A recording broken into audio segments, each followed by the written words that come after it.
What's up, Navigating Academia family? This is Dr. J. Phoenix Singh, your personal academic mentor, coming to be able to answer a valued viewer's question. Now, this question was left on a video that I'd previously made, which has become a popular one here on the channel. And by the way, if you haven't subscribed already, make sure to subscribe to the channel, share this and other videos with your friends, with your colleagues, with your students, and do me a big favor and like this video and comment below. Even if you hate the video, give it a dislike because it still helps the engagement on the channel. So here's the deal. The video that I made before was 5 things to never say during a graduate school interview. So for this one, it's going to be 5 things to always say in a graduate school interview. It's graduate school season at the time, or interview season at the time that I'm making this video. So I hope that it's timely in nature.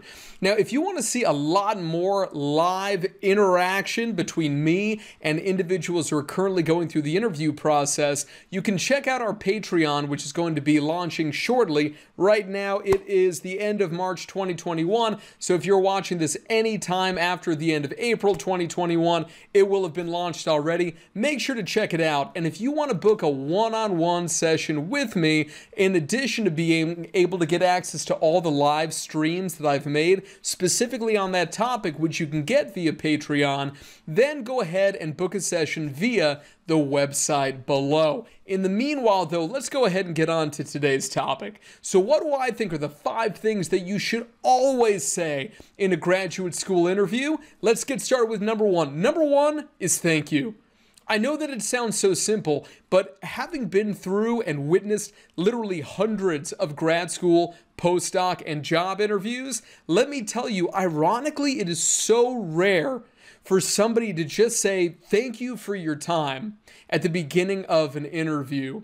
Now, usually what's going to happen is that at the very beginning of the interview, you're going to be asked a relatively straightforward question. Something like, so tell us a little bit about yourself, or tell us why this job posting was of interest to you, or why this is your top program, whatever it happens to be. But number 1 is before you even begin to answer the question, and you guys, if you watch my other videos on interviews, you will know all of my tips and tricks in terms of approximately how long your answer should be, how many sentences you should have, and also how long your answer should take. But suffice it to say that at the very beginning, one of the best things you can do is to say, well, before I answer, I just really want to thank you all for your time today. I know everybody is really busy and you have a lot of applicants, so I just want to say thank you for the opportunity.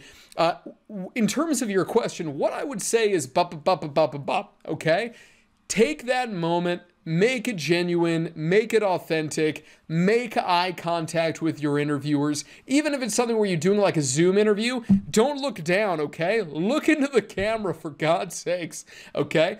You see that we're making a connection right here. If I'm looking down the whole time, even if on the screen I'm looking at folks, right, who are on my screen, I'm still making eye contact with them in my life, but in real life, they think I'm looking down, versus if I'm looking at the camera, completely different experience, okay? Always make eye contact if you're doing this thing remotely.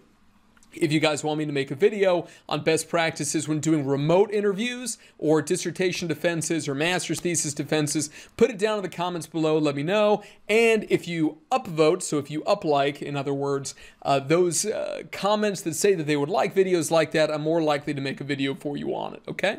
So that's number 1. Say thank you, appreciate it, right? Show some gratitude. Number 2 is if you have a target supervisor. So this is particularly the case if it is a research-based program or if it's something like a clinical psych PhD program where there is a very strong research component. Even though it is a clinical program, you're going to want to make sure that you lead with the target supervisor. So just like in your personal statement where you will have made sure to mention and really press for your target supervisor, you should have read something recently that they published as first author, and I want you to mention the journal that it was in, the general topic of the paper, and something that really inspired you about the article. So this could be in response to any question, honestly, but mentioning it suggests a knowledge of the full literature and specifically a goodness of fit with the target grad school supervisor. So for example, you could say something like, Dr. Smith's recent British Journal of Psychiatry article that was all about the accuracy of risk assessment tools for outpatient clients in India was really something that changed my mind on a lot of things, and it actually set me down this research line that I'm interested in pursuing as part of this program for my master's thesis, whatever it happens to be, right?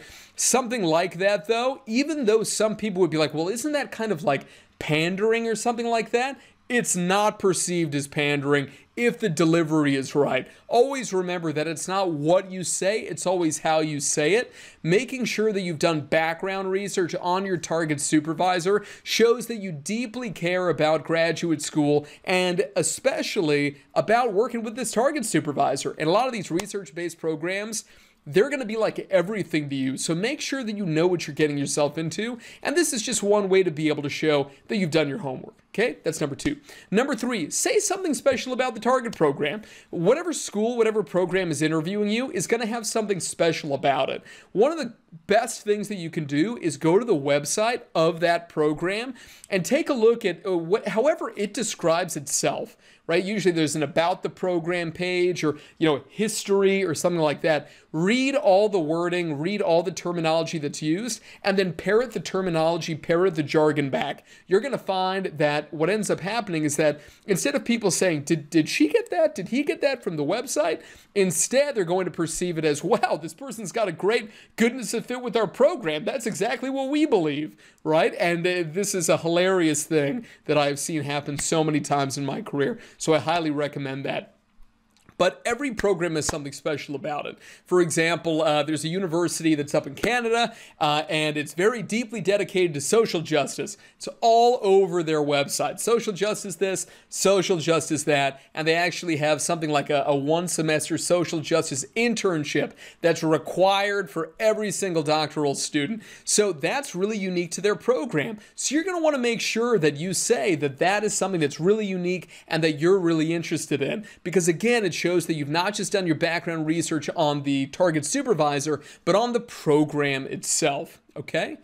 The next one is, if it's true that the program is your top choice, you should say that. And at worst, you should say that the program is one of your top choices, if nothing else. I never recommend applying to only one graduate school program. Rates of acceptance are ridiculously low, especially if you're in a field like mine, which is clinical psychology, where the average acceptance rates usually hover around the 4 to 5%. And this past year, it's been much lower because the GRE hasn't been required. So now some rates for programs are as low as 0.5 to 2%. And that is nuts. Okay, that's crazy, okay? Individual supervisors at leading programs are getting over 125, sometimes 150 applications, not for the program, for a single supervisor. So strategy here is incredibly important. If you want to work on your application materials or do some practice interviewing one-on-one with me, you can book a session with me via the website below, and we can work together, especially if it's something where you're like a year out even from the time that you want to apply. This is the perfect time for us to begin working together. This is something, guys, where building these application materials these days is so important to be thinking about strategy. I've been doing this for years. It would be a pleasure to hear from you guys and to get some sessions on the books with you, okay?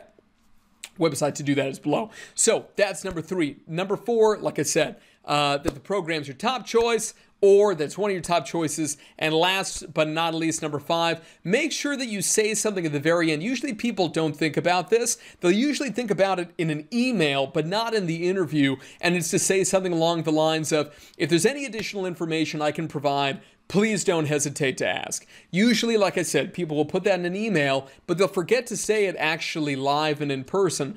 So at the very end, when they say, thank you so much for your time, we appreciate it and we'll get back to you, right? You also express gratitude and say, well, thank you guys so much for your time. I really appreciate it. And, if there's any additional information that I can provide, please don't hesitate to ask. Like I said, this is really one of my top programs. Or this is absolutely my number 1 top program, okay?